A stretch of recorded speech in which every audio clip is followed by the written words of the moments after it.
Does porn ruin relationships? When is it okay? Is it okay at all? We are going to talk about that and so much more. Porn and all kinds of crazy stuff. Stay tuned. You're tuned into Black Hollywood Live, the world's first digital broadcast network devoted entirely to urban entertainment and pop culture. Tune in right now. This theme song right here, like, man, it makes you just want to go put your mean face on. We're just keeping it, we're trying to keep it classy right now. Welcome, you guys. This is the Red Table Talk After Show. On this beautiful Monday evening, I'm your host, Tyler Simone, and I couldn't do the show without my amazing co-host. What's up, y'all? It's the one and only, the Tyler Tyson. The Tyler Tyson. Oh, yes. You heard it. And we're so happy to have you here. Thank you for joining us. This episode was, it was something. It was something great. I enjoyed every moment, every squirm, every sidebar conversation, every side eye, even all of Willow's. Oh, I enjoyed all of it. Me too. It was a great conversation. Yes. We learned some stuff. I feel like we definitely learned quite a few things. Yeah. Like the fact that 40 million people use porn on a daily basis. That's a lot of people. In my mind, of that 40 million, probably 35 million are men. Yeah, I would say so. I think it's that many because, as they said on the show, it's porn in your pocket and it's everywhere. It's you can't get away from it. I know. And she didn't say whether it was more so men or women, but I think we can kind of assume that it would be. Yeah. Yeah. So let's start off from the very beginning. Our porn beginnings, when we were exposed to it. I knew about porn from a young age, but I always knew it was bad. Okay. Or it just was something I wasn't supposed to be seeing. I knew about the Showtime and the Cinemax and all of them. I knew about all of that, but I just knew those were things that I don't watch ever. I didn't see my first porn video until maybe like 18, 20, somewhere around there. Okay. What about you? So, okay, on the show, Willow said that she was exposed at like 11. Yeah. My first time seriously being exposed to porn, I know I was in elementary school. I was walking home with my cousins, and there were these like baseball cards. They look like baseball cards, so I thought they were baseball cards until you turn them over, and they are hardcore pornographic images of men doing things to women, of women just there, just right there in your face. And then from there, there's literally been a progression, for me. And I remember being in high school and just coming home before my parents got home and watching it on the computer. Yeah. So yeah, it's been there. Yeah. And I feel like we have something in common as far as, watching it in private. You're not supposed to be watching it, but you're watching it anyway. I think there was some kind of rush. Yeah. I'm not all the way sure. I can't really put my finger on it because I do realize that when you think, especially as a full-grown adult, when you think, oh, somebody's watching porn, you also associate another activity going on with this. And when I was younger, of course, in elementary school, there was no extra activity. It was literally just these pictures. And then that sparked curiosity. And then once I found out that it was on the internet, this is still before, because this is early high school, so this is still before the other activity that goes along with watching porn, and y'all know what I'm talking about. So it wasn't like a sexual thing per se for me by myself, but it still was just this fascination with, okay, I'm not supposed to be watching it. Okay, now I have access to it. I just want to see as much of it as I can, because I feel like this is it's like on the job training. It's like I can literally, because I was a virgin at the time. So it's like I can obviously see exactly how this is supposed to go, because I have no clue. I'm not going to talk to my parents about, okay, so I know this is the talk, but I really I need a visual aid. I'm a visual. I need a visual aid. So that was like my visual aid. And like you said, you didn't know, or you kind of looked to it as this is how it's supposed to go. And I guess that kind of leads us into our first topic of the stigma and the perception that this is what sex is supposed to be like. This is what a man is supposed to do. This is how a woman is supposed to act and react. What did you think about that idea? I'm really trying to censor this for our audience because there's only so much I can say. Yeah. But I will say that I didn't have like the stigma of, oh, porn is bad. I didn't have that. Like, I kind of knew it wasn't right just because it's not something that you can sit and watch with the family. But I didn't feel like, oh, I'm doing something so bad I have to wait until like everybody sleep and sneak away. I didn't have that. And the stigma, I didn't even feel the stigma that Jada and Adrian and Willow were talking about. More or less for me, I think, and this is more so with the Black community, I don't think there's a stigma on the porn itself. The stigma is on the, can we say masturbation on this show? I'm think not so. sure. But for me, the stigma is on the masturbation part. Yeah. That's the part that I always felt like, okay, I shouldn't be doing this. Even though I had open conversations with my parents and, you know, they always said it's healthy and normal and all of that, I still felt like I'm not supposed to be doing this. Yeah. I wasn't given that talk. Like, I mean, I was given the sex talk, but as far as porn, masturbation, all of that stuff, never given a talk about it. But I still found out about it somehow because I know what it is and everything. Word on the street. Word on the street. The streets will keep you informed. They be teaching us. And this is before the shade room and all of that. Yes. The real streets. Yes. Yeah. But I've seen porn before, and I kind of want to touch on like what's happening in the porn. And Jada and Yami and Willow, they brought all this stuff up that there is no in porn. Like, the women don't ever say no. I never thought about that, but that's true. I didn't either until she said it. I was like, oh my God. Right, yeah. No one ever asked her what she wants. He asked her, ma'am, do you want this? Are you down for this? Like, I know that we're in a barbershop, or I know that I'm just a plumber and I'm here to fix, but do you want this? I didn't even take into consideration that they would never ask the woman what she wanted in this situation. No, they never do. And there is that feeling of like, whatever he says goes, and that's just what we're gonna do. And this is why I feel like somehow, some way, there's some wire that's just not connected for me, because, like, you know, living in the times that we live in, and they talk about like women standing up for themselves and how men have a hard time believing that women can do like all things. I never had that. Like, I was raised by my dad and my grandmother, and of course I had aunts and I just saw women doing everything.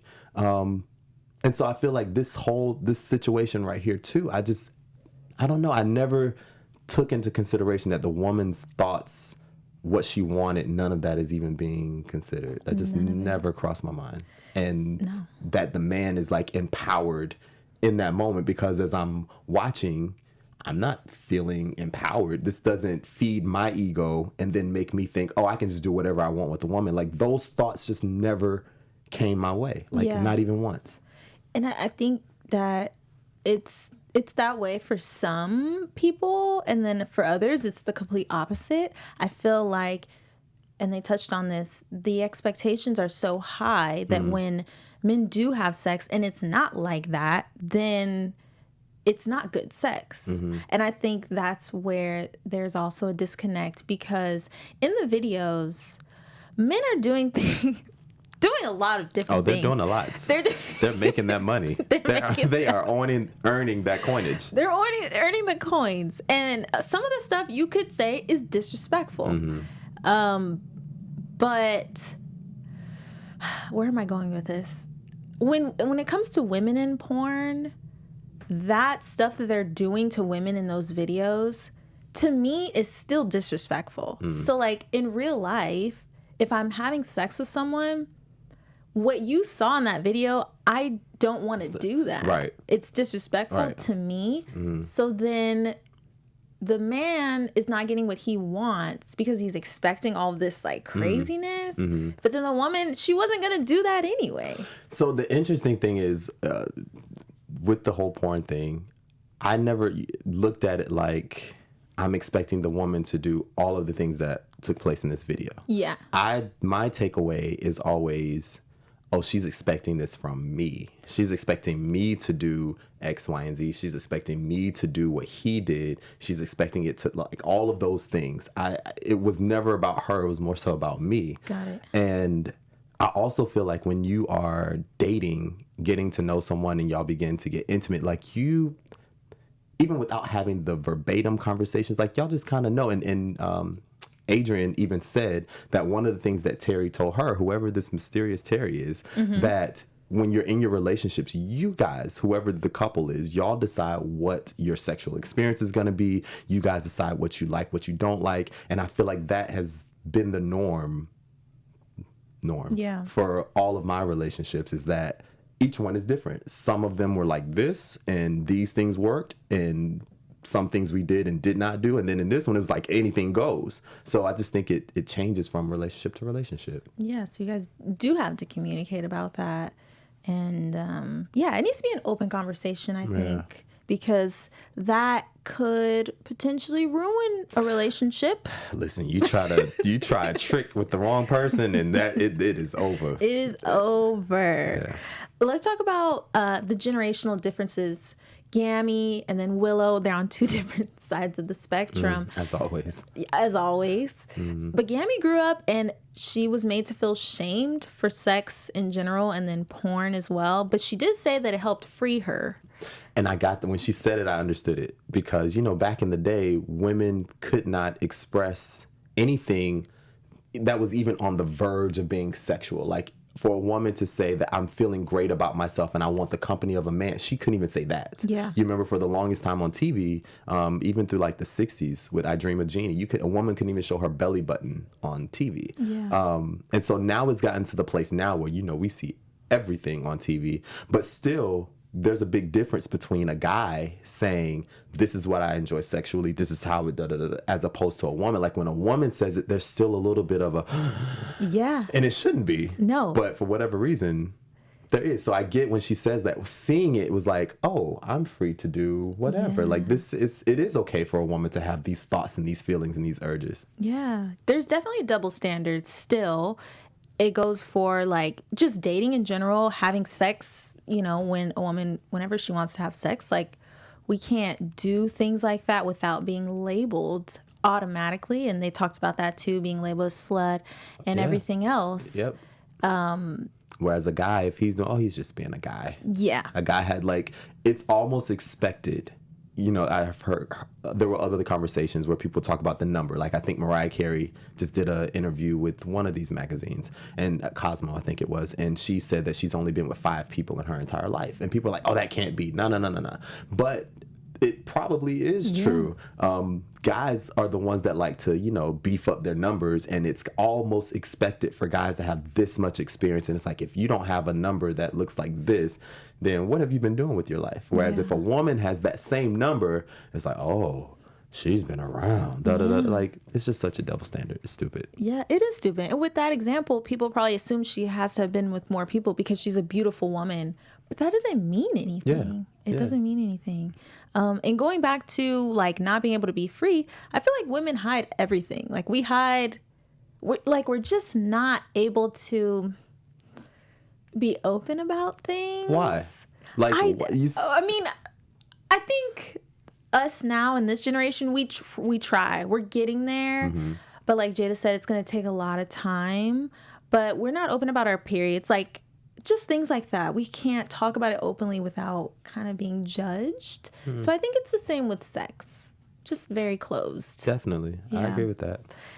Okay, let's talk about the men versus women when it comes to sex and porn. Okay. So Jada actually said that culturally women don't know what they like when it comes to sex because they were never allowed to explore that. Mm-hmm. And I agree. What do you think? I mean, I think that's accurate. You know, as we just talked, women weren't allowed to say a lot of things, especially about what they wanted from their sexual experience. So, and I just feel like with women, there are just so many layers, just from an emotional standpoint, not just talking physical, from an emotional standpoint, there's so many layers. And with guys, I mean, I keep saying all the time, whenever I have conversations with anyone, I say that guys, we are so simple. and so basic and easy. And I know women are like, no, y'all aren't. Y'all are complicated. No, I promise. If you stop thinking like a woman, like Steve Harvey saying, think like a man, that means just take all of the emotion out of it, just straightforward. That's us. Like, we're so basic, it's ridiculous. So for us, porn isn't this emotional experience. It is really just a physical, that's it. Yeah. Whereas with women, it can be. There are layers to it. You know, as they talked about the different types of porn, they're the emotional storyline driven porns that Willow said that she enjoys. There's, of course, the more physical ones where people are getting tied up and beat up and all of these other things, which Gammy says she hates.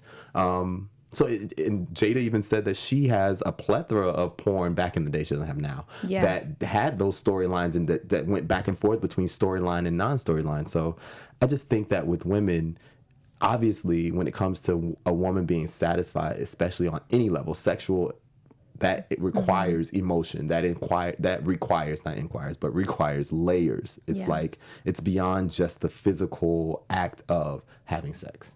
So going off of that, do you see how a woman could be offended by her man watching, like, for the man to watch porn, it's not emotional, it's just a physical thing. But then for the woman to get offended by it, she's emotionally affected, but the man is not even emotionally affected by it. That's where it gets tricky. Because the man is not doing it for emotion, he's just simply doing it for pleasure. But the woman is not okay with that. This sounds like our special segment that's coming up. So that's just a little tease for y'all, because I have an answer for that. All right, but we're going to save it for the end of the show. Let's save it. Let's talk about Jada's porn addiction, her old porn addiction. Yes. She did correct herself and say that it wasn't necessarily a porn addiction, but it was an unhealthy relationship with porn. We see her now, and it's crazy to just think about little Jada just...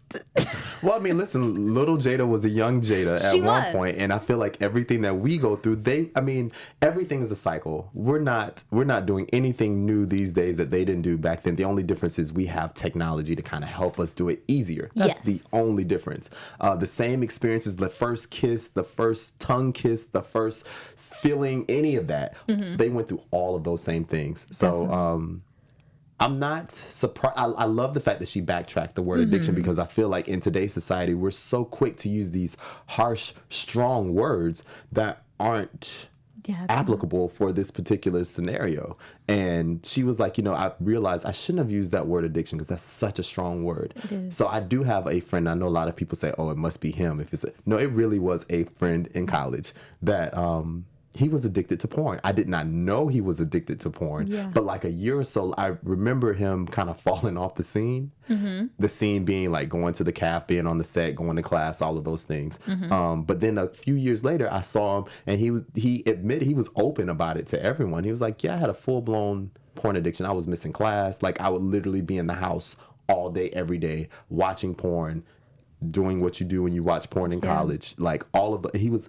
He almost failed out of school because of porn. And that was my first time ever seeing firsthand, somebody having a porn addiction. That's wild. But I think it's a real thing. I think, I don't think I've ever had, I know I've never had a porn addiction, but I do think that there is a world and a culture that you can kind of like slide into. No pun intended. Slide. Did you catch that? No pun intended.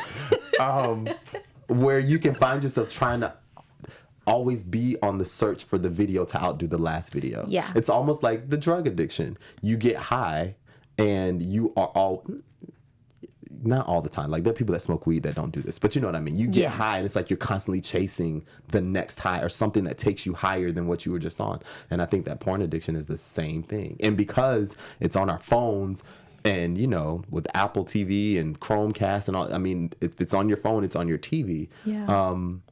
It's just endless. Yeah. It's everywhere. Literally everywhere. Yeah. And Garrett talked about it, one of the guests that we had on the show this time, him and his wife, Ariel, about how it was just instant gratification. Like, if you want it, you can have it whenever, in the bathroom, at work, like you were saying. You could have it, at school, at the store, literally anywhere. The sad part is when you said if you want it, you can have. There's a gospel song that came into my head, and I don't think gospel applies to this scenario. Don't bring the Lord. Well, listen, apparently the Lord needs to be here. But yeah, it is everywhere. Yeah. It's instant gratification. As I said at the top of the show, you can, guys can relate to this, and this is why I say for us it's really just physical. We literally can be at work minding our business, not thinking anything sexual. I mean, if you're working in a cubicle with a whole bunch of people or whatever, there's nothing sexual happening. Yeah. But for whatever reason, for a guy, our minds will just magically go there. Yeah. And when it goes there, it's like, oh, okay, well, nothing's going on. And you get on your phone, and it's right there. Yeah. Not saying that you satisfy yourself right there, but it's right there. Like, Literally. It's literally that easy, though. Yeah. I am always shocked by young men's stories about how they were introduced to porn. Once again, I was shocked when Garrett said that he was 9 years old. I'm just like, 9 years old? Like, That was about the age I was, yeah. I know. And every guy I talk to, when we talk about sex and that whole thing, it's always around that age. And we weren't looking for it. We weren't, and I know people love to automatically think certain things, especially when it comes to black people, like how they grew up. Maybe they were in like the ghetto or something, and it's just sex and drugs everywhere. That's not my background at all. Not that there's anything wrong with it, just not mine. And it just literally was there. I was walking home with my cousins, and I don't remember where the cards came from, because I think I was in like 3rd grade, which I think is probably like 8 or 9, somewhere around there. And the older kids, the guys that were in like maybe 4th or 5th grade, they are the ones that had the cards. And so my cousin, who was actually younger than me, said, hey, come check out the cards. Or, hey, come check this out. And I was like, what is it? I thought it was baseball cards. And I was like, oh. And then at first, because it takes a minute for it to sink in, it's like, oh, wow. And so now you're looking, you're like, oh, that's what that looks like. Oh, that's how it's supposed to go. Okay. Yeah. So your mind is being blown. Once again, no pun intended. Blown. But your mind is being blown, but you're really just curious now, because now it's been piqued. That interest has been piqued. Yeah. You guys peak so much quicker. And it's backwards, because women, it's not like we're supposed to wait like as long as possible. And when it does happen, that's not a big woohoo. I mean, sometimes it might be, but it's kind of like, hey, like I did it, yeah. you know? Yeah. It's a weird thing. The crazy thing is women mature faster than men, but men are exposed to this whole sexual thing at a much earlier age than women are. Yeah. That's the crazy part. Yeah, it is. And I think there's it's almost unhealthy. I think men getting introduced so quickly because they're not ready for it. And then there is this interest, this hunger for it that develops so soon, and you kind of just live with that for the rest of your life. And I don't know if that has anything to do with why men are a little bit more aggressive and wrapped up in the whole sex thing because of that peak. Well, I can't speak for most men. Yeah. And I can't speak for women, but I will say, I think that, like, I don't know. See, I don't know. I've always been curious. So like when a guy is, there's so many words I don't know if we can say on the show, but when a guy is interested and ready, you guys can use whatever adjective you want to use for that. I will say, I think guys become a little bit more aggressive until they're able to have that moment, whether it's with someone or alone. Until they're able to have that moment, I think we men tend to be a little bit more on edge. We might be just upped and like ready, we're pumped, like just there, or we just might be a little bit more irritable. One of the two. And so I wonder, for women, do y'all have that same thing? So like, you know, high school guys are coming up and we're aggressive and we don't really know why. And it's like, oh, that's why. Like, are women like that? Like, what? Yeah. We are definitely like that because we're human. I just feel like we are taught to act like we don't have that urge and to not act on it, because if we do, then we're labeled as certain things. But there's definitely an urge, you know, like I was talking to my friends about this the other day, but women go out just like men go out to find someone to have sex with. Absolutely. All the time. But in men's eyes, like, that doesn't happen. And if she does do that, then she's a certain type of girl. So I think we have the same feelings. It's just oppressed. Gotcha. Or what's the word? No, I think oppressed is right. Yeah, oppressed. Yeah. Okay. Same. We're the same. I just think they channel the man's energy differently than how they channel a woman's. So it's like with men, they try to focus that energy in sports or something to get that aggression out. Or like you said, society tells us that we should be able to go out and do whatever. And it's cool. So if we have slept with 50 women by the time that we're 30, and that is not my number, then it's okay. Yeah. But for women, like you said, she's taught to, even if she has those urges, to suppress them, to act like they're not there. And, you know, there's a little bit more of a stigma attached to women. So thus their numbers are smaller. Their overall numbers are smaller, probably. Definitely. This was not on the show, but I kind of want to touch on it really quick. Sex toys. Like, okay, if a woman goes into a sex store, I've been into a sex store before, and for some reason, I felt like I shouldn't be in there. I was like, why do I feel like I shouldn't be in here?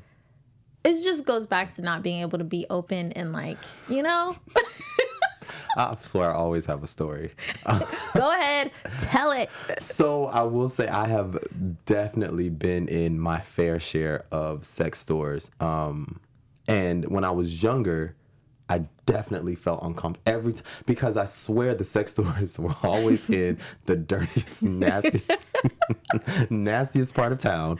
There was always like dirt and debris on the ground. Like, it was never just a clean experience. Then when you walk in, and this may be TMI, but there are even sex stores that have theaters in the back, and like where you can watch the porns and do whatever you want to do in the back. And so there are there's just so much. And you're like, I don't really belong here. Like, and then you look at the people that are there, not to be bougie or anything, but you're like, one of these things is not like the other. And it's like, I don't really belong in this circle. But now I will say, I think that sex stores have evolved. It's not as seedy as it used to. Like, you can go right here on Hollywood Boulevard and walk into an amazing sex store that's clean and customer service, and it's just everything, because now it's beyond just to look for videos, and people are thinking, oh, you don't know what people are thinking, but in my mind, I thought people were thinking, oh, let's see what type of video he buys.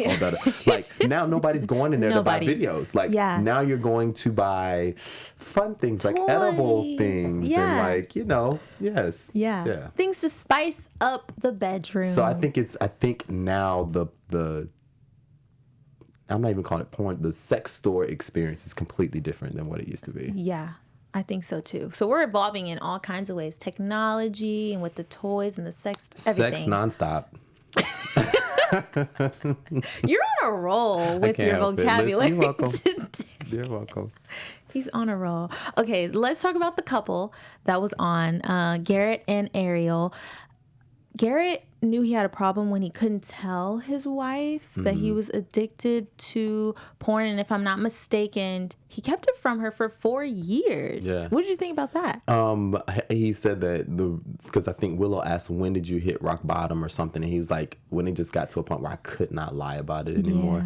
I low-key think that's normal. I think it's normal for, especially if you have any type of addiction, you usually try to hide it until you can't anymore. And so that's why I liken this unto drugs and alcohol and everything else. Like, they try to hide it as long as they can, and until they can't, or until they quote unquote hit rock bottom. So that was normal to me. I think so too. Ariel said there were no red flags, which I can believe. Normal.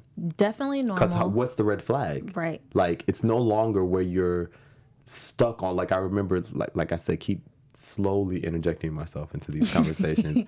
As I talked about being a young teen and logging onto the computer at home. This was back when we had, because this is like 99, 2000, somewhere back there. And so we didn't, the cell phones that we had at that time, you couldn't get on the internet. Are you kidding me? No, you had to wait until you got home to get on the internet. So, and this was, at that time, I think we only had one computer. We might have had one and a laptop or something like that. But the family used this computer, so you had to clear the browser, and like there was this chance that somebody could catch you.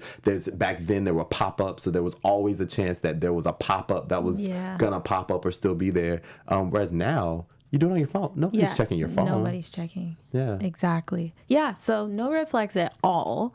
They're still trying to figure this whole thing out, which I don't think that once you bring it up, once he told her and she was hurt by it initially, I feel like that hurt goes on for a while, especially if the addiction lasts, which I think, well, he said he's fine now. He's fine.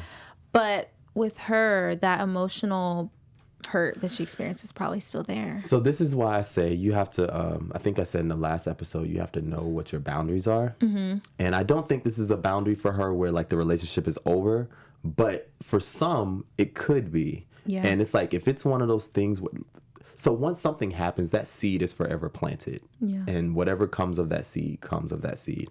And I feel like when he told her that he was addicted to this, there was a level of hurt that neither of them were really expecting, really. And there are going to be lasting effects, at least for like the next 5 years. Because she's going to be thinking every single time, like a part of her is not wanting him to, but just kind of like, there's probably 2% of her that's like expecting him to fall off the wagon, because people relapse. What happens with drug addicts, alcohol addicts, all these people, every now and then there's a relapse, and it might not be a full relapse back into it, but they might take one drink, or they might take one hit, or in this case, he might watch one video. And so I think a part of her is just worried, what happens if he relapses? Right. And since he hid it from her for so long, it's like, could he be hiding it still? You know, I was waiting for her to bring up the whole insecurity thing and women not being okay with men watching the porn because they're comparing themselves to the women in the porn. It's like, she looks nothing like me. So I could see where she would get that idea. But that's still just like cheat. So I've never cheated. Okay, I don't like that you had to think about that. Well, no, because, you know, everybody's definition of cheating is different. That's so true. When I say I've never cheated, I've never had a sexual experience with someone else other than the person I'm in a relationship with. So I've never cheated. But I will say, and I forgot where I was going with that. Just that quickly. Well, we were talking about the insecurities and women feeling insecure because of their man watching porn. Yeah, no, I lost it. Dang it. It was going to be good, too. It was so good. I was ready. Well, if you think about it, just stop me. I got you. We'll go back to it. But also, her talking about how after finding out about the addiction, she was afraid for him to touch her at all because she felt like it was going to lead to sex. And I was like, wow, I never thought about that. Well, so I can a little bit relate in the sense that sometimes, you know, you don't want to do certain things because you think it might lead to sex. And it's like, listen, I only got 5 hours before I have to be up. I am not trying to do this tonight. So it's like you kind of avoid any type of intimacy because the last thing you want to do is tell the person that you're with no. Like in that moment, because then that can lead to, well, are you cheated on me? Why don't you want to touch me? Usually you want to do this. Why don't you want to, like, it just turns into a whole other thing. So to avoid that, it's like, you know what, I'm just going to sleep over here. You sleep over there and boom.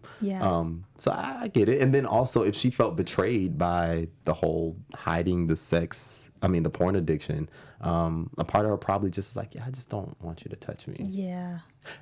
I know what part of what I was going to say earlier was that I found it interesting that she didn't go and look at the other people that that he was watching the porn. Like she didn't go see the type of porn that he was watching. She had no desire to do that. I thought that was cool because then that would lead to more insecurities. Definitely. And the other point I was going to make in that same little topic, when you were talking about comparing, most guys, when they cheat, though, they usually don't cheat with someone that looks like their girlfriend. Because they're looking for a different experience. Not that the experience that they're having with the girlfriend is wrong, but it's like, you know, if they have gotten to the point where they decide that they're going to cheat, it's like, well, this is my time to do something different. I usually have, I'm using like an analogy. I usually have steak and potatoes. Today I want pork chops. Something totally different. Yes, I had to avoid the seafood reference that I really wanted to go to.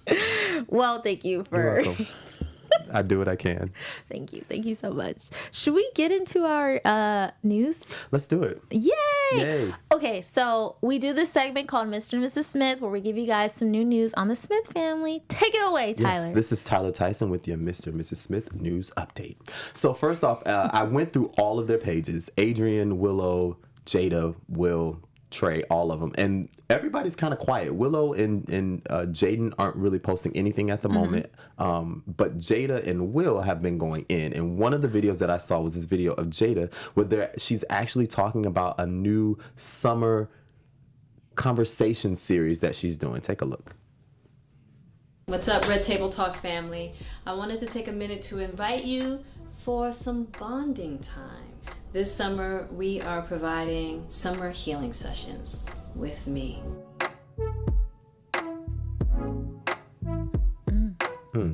Hey. And it's just a journey for us to take together for some self-evaluation, some self-healing, and some self-love. So if you're down for that, I hope you'll join me, and I hope to see you there. So she posted that 6 days ago, which was like right after our last show. So like Tuesday of last week. Yeah. And I thought it was dope. You go to redtabletalk.com to get more information. And I think it's an interesting way while they're on hiatus for the summer to kind of have conversations going, keep your audience engaged. And it's not so much talking about porn and all of the controversial things as much as it is self-reflection and healing with yourself. So that's always dope. Love that. I ventured over to the Will Smith's page, and Will had a bunch of videos that I could choose from, but I thought this video on his page was pretty dope. As I said before, go to @Will Smith on Instagram because his page will give you everything that you need in life. But this video talks about the evolution of his signature. Take a look. That's my signature. It says Will.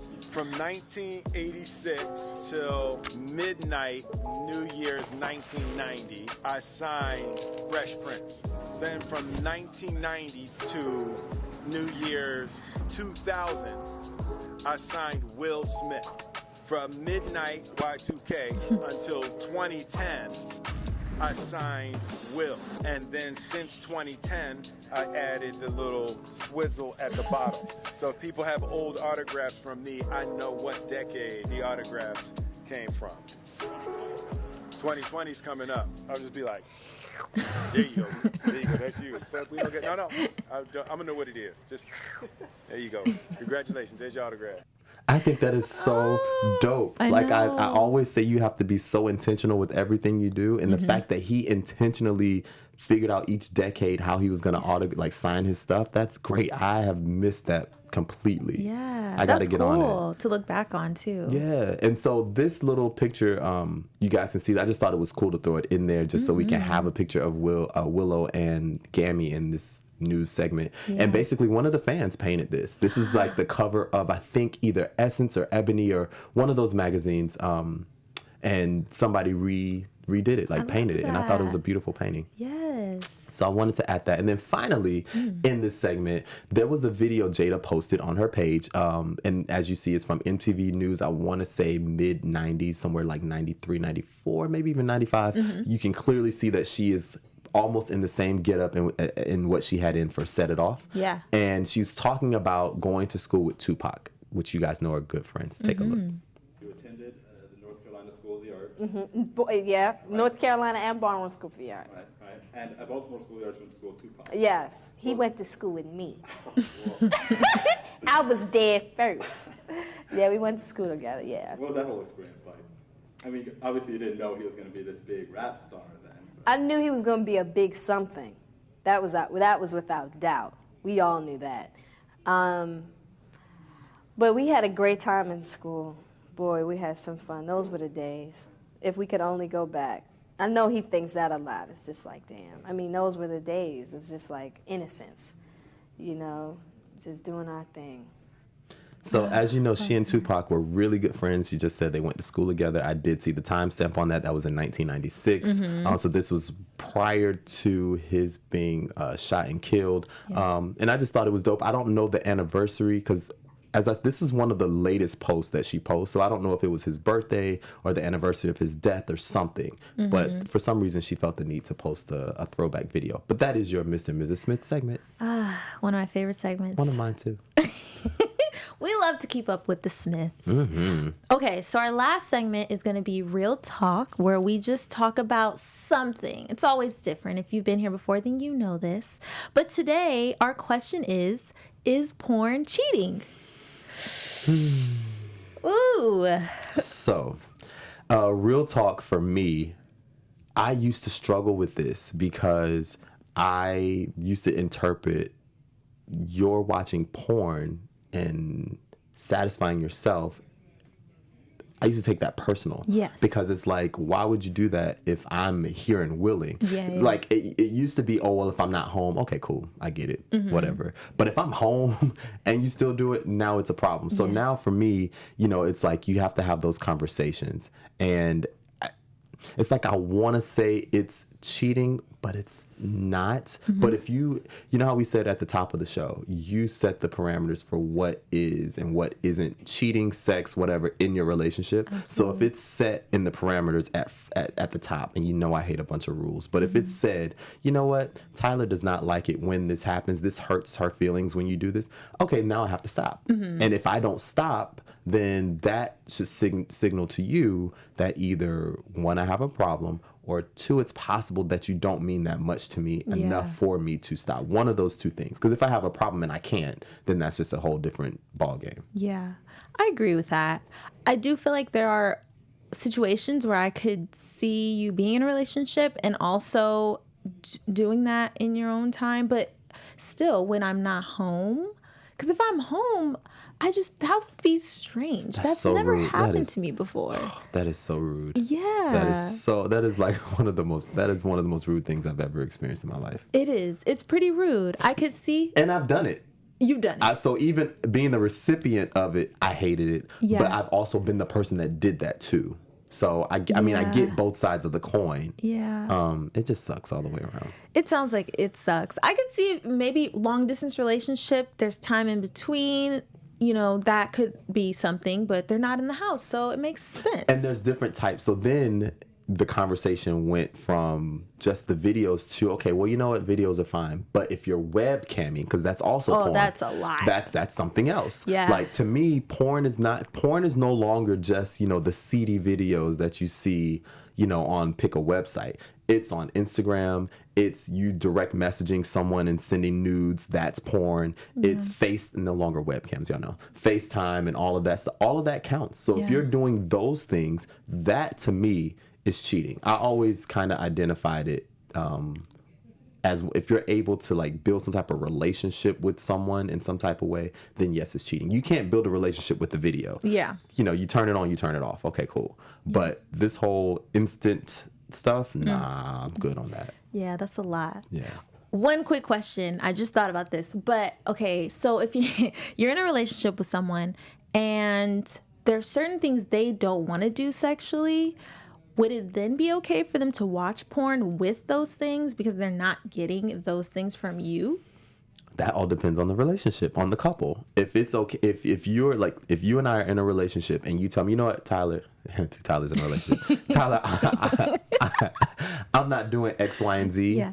And I say, but I like X, Y, and Z. Well, can I watch X, Y, and Z? Yeah, that's fine. You tell me it's fine, then no, that's not cheating. Yeah. But if you tell me I'm not doing X, Y, and Z and you're watching porn to see X, Y, and Z bothers me, then unfortunately, we have to make a decision. Yeah. Is that a deal breaker? Is that something that we can continue on and I just do without X, Y, and Z?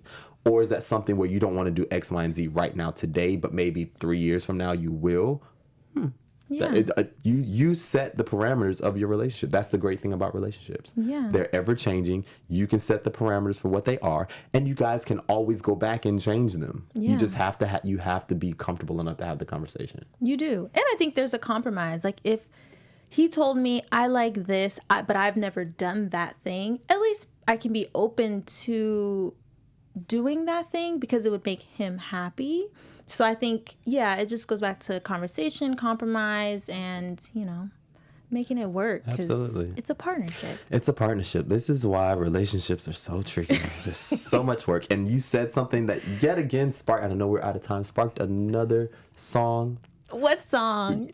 For whatever reason, I like big butts, and I came out for whatever reason that came into my head when you said something a few minutes ago. Well, thank you again for that. I do what I can. And thank you guys so much for watching, for joining us again on this beautiful Monday evening. We love having you. I am Tyler Simone. You can follow me on Instagram at Miss Tyler Simone. Where can they follow you? You can get your entire non-porn life following me on all social media at the Tyler Tyson. Dang it! No porn. I mean, I might give you a little tease here and there, but something. there will never be any porn on my page. Noted. We'll see you guys next week. Peace. Bye. On behalf of our BHL staff, we would like to thank you for tuning in to Black Hollywood Live, the world's first digital broadcast network devoted entirely to urban entertainment and pop culture. Check out our Black Hollywood Live YouTube page for even more great programming and amazing content, and be sure to subscribe and like our channel when you do. I'm your BHL host, Nakia Monet, and you can find me on all social media at Kiki Boom Boom or at Black Hollywood Live. Black Hollywood Live, Hollywood redefined.